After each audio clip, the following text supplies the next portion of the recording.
بسم الله الرحمن الرحيم. ولو ترجح بعض وجوه المشترك ببيان من قبل المتكلم كان مفسرا وحكمه أنه يجب العمل به.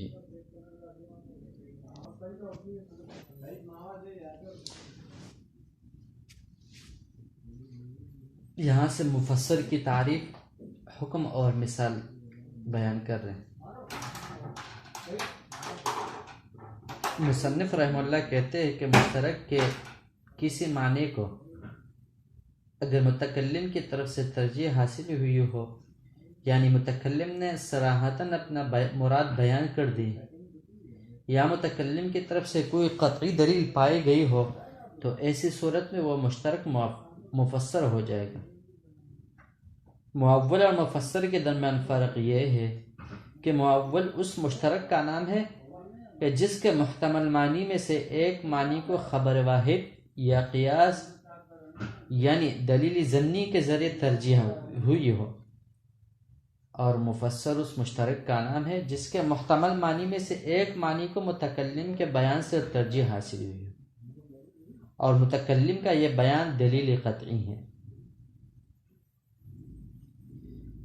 اب مفسر کا حکم یہ ہے کہ اس پر یقین کے ساتھ عمل کرنا واجب ہوتا ہے، کیونکہ اس میں مفسر متکلم کے رائے کے خلاف کا احتمال نہیں ہوتا۔ اس کا مثال کہ اذا قال لفلان علی 10 دراہم من نقد بخارا فقوله من نقد بخارا تفسیر لہ۔ اب اگر کسی شخص نے اپنے اوپر اقرار کرتے ہوئے کہا کہ فلاں کہ مجھ پر بخارا کے دراہم میں سے 10 درہم ہے، تو اس پر بخارا کے 10 درہم واجب ہوں گے۔ کیوں؟ کہ متکلم کے شہر میں جو دراہم زیادہ رائج ہے، وہ بھی بطریق تعویل وہ واجب نہ ہوں گے، کیونکہ متکلم کا قول من نقد بخارا مذکورہ دراہم کے لیے تفسیر ہے۔ کیوں؟ جب اس نے نقد بخارا کہا تو یہاں پر بخارے کے ہی پیسے ہوں گے، بخارے ہی کے دراہم ہوں گے، نہ کہ دوسرے شہر کے۔ تو نقد بخارا یہ کس کے لیے ہوا؟ 10 دراہم کے لیے کہ تفسیر ہو گیا۔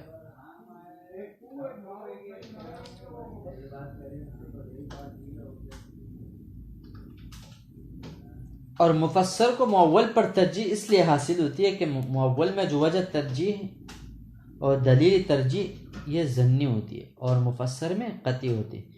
کہ ہم نے بولا تھا معول میں وہ تعویل ہوگا وہ دلیل ظنی سے، کیونکہ اس میں غلطی کا احتمال تھا، لیکن مفسر کے اندر جب نقد بخارا کہا تو متکلم نے خود ہی اس کی تفسیر کر دی، لہذا یہاں دلیل قطعی ہوا، دلیل ظنی نہیں ہوا۔ تو اس سے معلوم ہوا کہ مفسر کا جو ہے نا متکلم معول کے اوپر یعنی حکم کے اعتبار سے معول کے اوپر اس کو ترجیح حاصل ہے۔ اب فصل فی الحقیقت والمجاز، یہاں حقیقت اور مجاز کا فصل ہے۔ کل لفظ وضعه واضع اللغة بإزاء شيء فهو حقيقة له ولو استعمل في غيره يكون مجازا لا حقيقة۔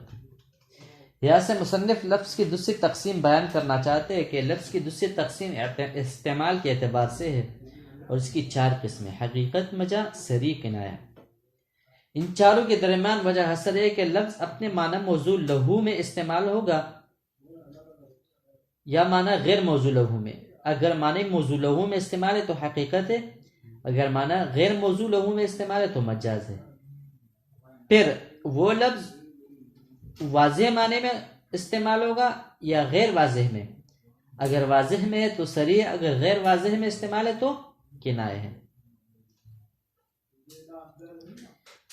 اب حقیقت اور مجاز کی لغوی تحقیق، حقیقت اور مجاز کی لغوی تحقیق یہ ہے کہ حقیقت لفظ حقیقت فعیلت ان کے وزن پر ہے، حقیقت میں تائی تانیث نقل کے لیے ہے، یعنی تا اس پر دال ہے کہ لفظ حقیقت وصفیت سے اسمیت کی طرف نقل کیا ہے، اور فعیل کا وزن اسم فاعل کے معنی بھی ہوتا ہے، اس مفعول کے معنی میں بھی۔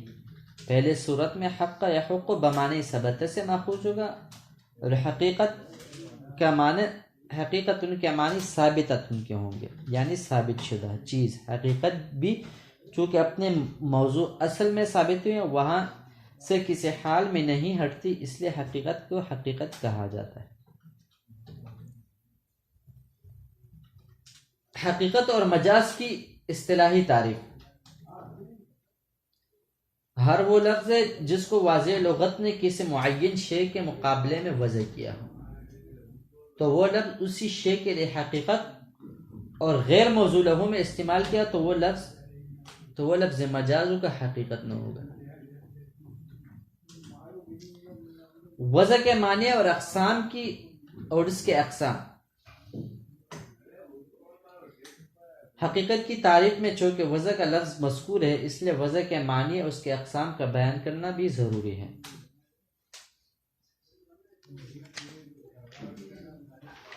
چنانچہ حقیقت کی تعریف میں جو وضع کا لفظ مذکور ہے، اس لیے وضع کے معنی اور اس کے اقسام بیان کرنا بھی ضروری ہے۔ وضع کہتے ہیں لفظ کو کسی معنی کے لیے اس طرح متعین کرنا کہ وہ لفظ اسی معنی پر دلالت کرنے میں قرینے کا محتاج نہ ہو۔ پھر وضع کی 4 قسمیں: وضع لغوی، وضع شرعی، وضع عرفی خاص اور وضع عرفی عام۔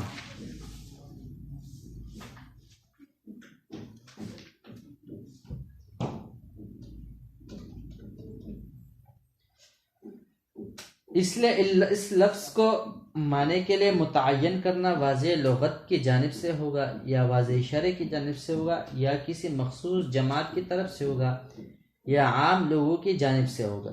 اولے تو اس کو وضع لغوی کہا جائے گا، جسے لفظ صلاح کی وضع دعا کے لیے ہے، اور ثانیہ تو وضع شرعی کے ہے، جیسے صلاۃ کی وضع ارکان مخصوصہ کے لیے، نماز کے لیے ہے۔ اگر ثالث ہے تو وضع عرف خاص ہے، جیسے نحویوں کے یہاں اسم کی وضع اس کلمے کے لیے ہے جو ایسے مستقل معنی پر دلالت کر جو کسی زمانے کے ساتھ مقترن نہ ہو، اور اگر رابع تو وضع عرف عام ہے، جیسے دابہ کی وضع چوپائی کے لیے ہے۔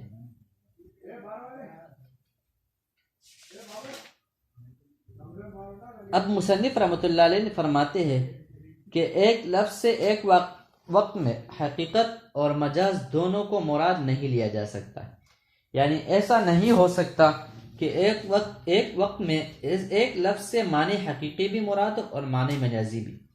ایسا تو ہو سکتا ہے کہ لفظ دونوں کو بظاہر شامل ہو اور دونوں کا احتمال رکھتا ہو، لیکن دونوں کا ارادہ کرنا یہ قطعاً ناجائز ہے، اگرچہ امام شافعی رحمۃ اللہ علیہ اس کی اجازت دیتے ہیں۔ امام شافعی رحمۃ اللہ علیہ کی دلیل ہے کہ جس طرح حقیقت لفظ کا مدلول بننے کی صلاحیت رکھتی ہے، اسی طرح مجاز بھی لفظ کا مدلول بننے کی صلاحیت رکھتا ہے، اور ایک ساتھ دونوں کو مراد لینے سے کوئی معنی بھی موجود نہیں ہے۔ چنانچہ اگر کسی نے لا تنکح ما نکح ابوک کہا تو اس سے عقد مجازی معنی یعنی مجازی معنی، اس سے عقد مجازی معنی اور وطی حقیقی معنی دونوں مراد ہوں گے، اور مطلب یہ ہوگا کہ تو اپنے باپ کی موتوعہ سے ناقد نکاح کر اور نوتی کر، اور اس اجتماع میں کوئی استحالہ نہیں ہے۔ لہذا یہ ثابت ہو گئی کہ حقیقت اور مجاز کو ایک لفظ سے ایک وقت میں مراد لیا جا سکتا ہے۔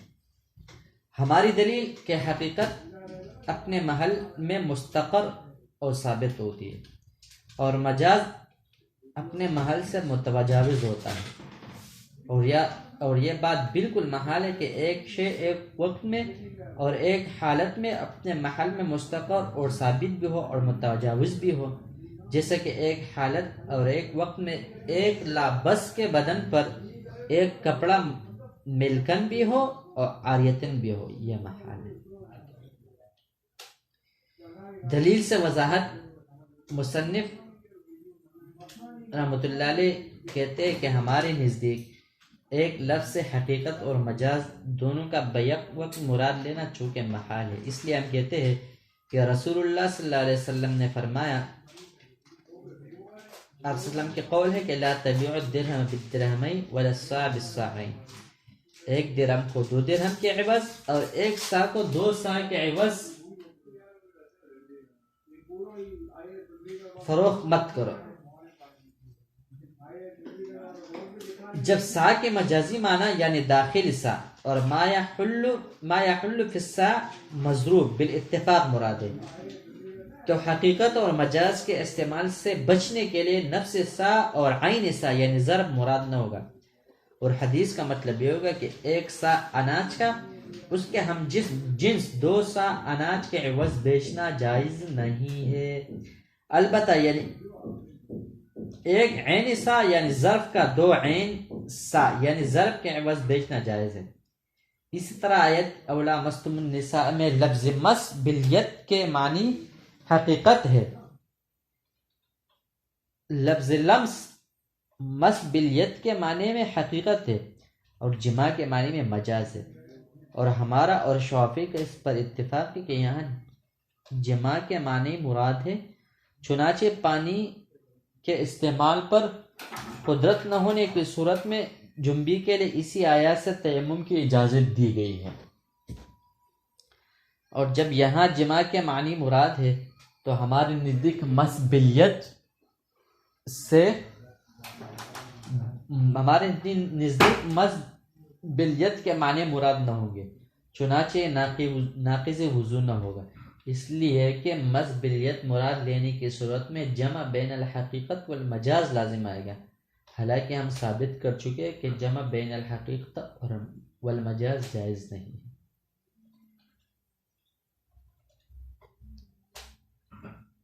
امام محمد رحمۃ اللہ علیہ کی پیش کردہ مثال، قال محمد اذا اوصى لموالیہ وله اعتقهم ولموالیہ موال اعتقوهم كما كانت الوصیۃ لموالیہ دون موالی موالیہ، کہ جہاں بین الحقیقت اور مجاز کے ناجائز ہونے کی وجہ سے امام محمد فرمایا کہ اگر کسی حر الاصل یعنی پیدائشی آزاد آدمی نے اپنے موالی یعنی آزاد کردہ غلاموں کے لیے وصیت کی، اور اس کے پاس موالی یعنی اس کے آزاد کردہ غلام بھی ہے، اور اس کے موالی کے موالی یعنی اس کے آزاد کردہ غلاموں کے آزاد کردہ غلام بھی ہے، تو ایسی صورت میں وصیت اس کے موالی یعنی آزاد کردہ غلاموں کے لیے ہوگی، اور موالی کے موالی یعنی اس کے آزاد کردہ غلاموں کے آزاد کردہ غلاموں کے لیے نہ ہوگی، کیونکہ لفظ موالی موصی کے آزاد کردہ غلاموں کے لیے حقیقت اور آزاد کردہ غلاموں کے آزاد کردہ غلاموں کے لیے مجاز ہے، اور حقیقت مجاز کے بنسبت چونکہ راجح ہے، اس لیے یہاں حقیقت مراد ہوگی یعنی موصی کے آزاد کردہ غلام مراد ہوں گے، چونکہ حقیقت اور مجاز کا اجتماع ناجائز ہے، اس لیے مجاز مراد نہ ہوگا، یعنی موصی کے آزاد کردہ غلاموں کے آزاد کردہ غلام مراد نہ ہوں گے۔ اور سیر کبیر میں ہے اگر حربیوں نے مسلمانوں سے اپنا ابا پر امان طلب کیا اور مسلمانوں نے امان بھی دے دیا تو یہ امان صرف ابا یعنی باپو کے حق میں ثابت ہوگا اور اجداد یعنی داداؤں ناناؤں کے حق میں ثابت نہ ہوگا۔ اسی طرح اگر اہل حرب نے اپنی امہات پر امان طلب کیا تو مسلمانوں نے امان دے بھی دیا تو یہ امان صرف ماؤں کے حق میں ہوگا ثابت ہوگا، دادیوں اور نانیوں کے حق میں ثابت نہ ہوگا، اس لیے کہ اب والد کے لیے ہے اور میں والدہ کے لیے حقیقت ہے، اور اب دادا اور نانا کے لیے اور امی دادی اور نانی کے لیے مجاز ہے، اور امان طلب کرنے میں اب سے والد اور ام سے والدہ بالاجماع مراد ہے۔ اب اگر اجداد اور جداد کو بھی مراد لے لیا جائے تو حقیقت تو جمع بین الحقیقت والمجاز لازم آئے گا، حالانکہ ہمارے نزدیک ناجائز ہے۔ ترجمہ: ولو ترجح بعض وجوہ المشترک ببیان من قبل المتکلم، اگر متکلم کے بیان سے مشترک کے کسی معنی کو ترجیح حاصل ہو جائے تو وہ مفسر ہوگا، اور مفسر کا حکم یہ ہے کہ وحکم انه یجب العمل به یقیناً کہ اس پر عمل کرنا یقینی طور پر واجب ہے. اس کی مثال قاعدہ قال لفلان علی 10 دراہم، میرے اوپر 10 درہم فلا کہ نقد بخارا کی بقولہ اس کا یہ قال من نقد بخارا تفسیر له، یہ اس کے لیے تفسیر ہے. فلولا ذلك لکان منصرفا الى غالب نقد البلد. اب یہ کیا ہوگا، غالب یعنی بلد کی طرف جو اس نے کیا کیا، پھیر دیا بطریق تعویل کی طرف سے، یہ تعویل کی طرف سے. فترجح المفسر، تو یہ ترجیح مفسر کو ترجیح کا فلا یجب نقد البلد، تو نقد بلد جو ہے نا، نقد بلد واجب نہ ہوگا.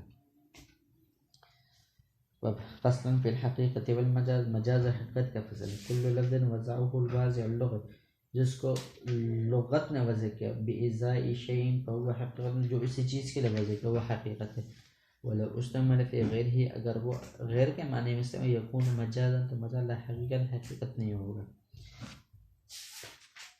ثم الحقیقت مع المجاز لا يستعمل، کہ حقیقت مجاز کے ساتھ جمع نہیں ہوتا، من لفظ واحد ایک ہی لفظ سے. ولہذا قلنا لما اريد ما يدخل في الساع، اس لیے کہ جب ہم نے کہا کہ یہ جمع نہیں ہوتا جب آپ نے سا سے مراد کیا لیا ساہی مربی قول علیہ السلام لا تبیعوا الدرہم بالدرہم، کہ ایک درہم کو 2 درہم کے بدلے مت بھیجو. ولا السا بالسا، ایک سا کو 2 سا کے بدلے میں. سقط اعتبار نفس السا، تو نفس سا کا اعتبار ساقط ہو جائے گا. حتی جاز بیع الواحد منہ بالاثنین، یہاں تک کہ نفس سا کو 2 سا کے بدلے میں بینا جائز ہے.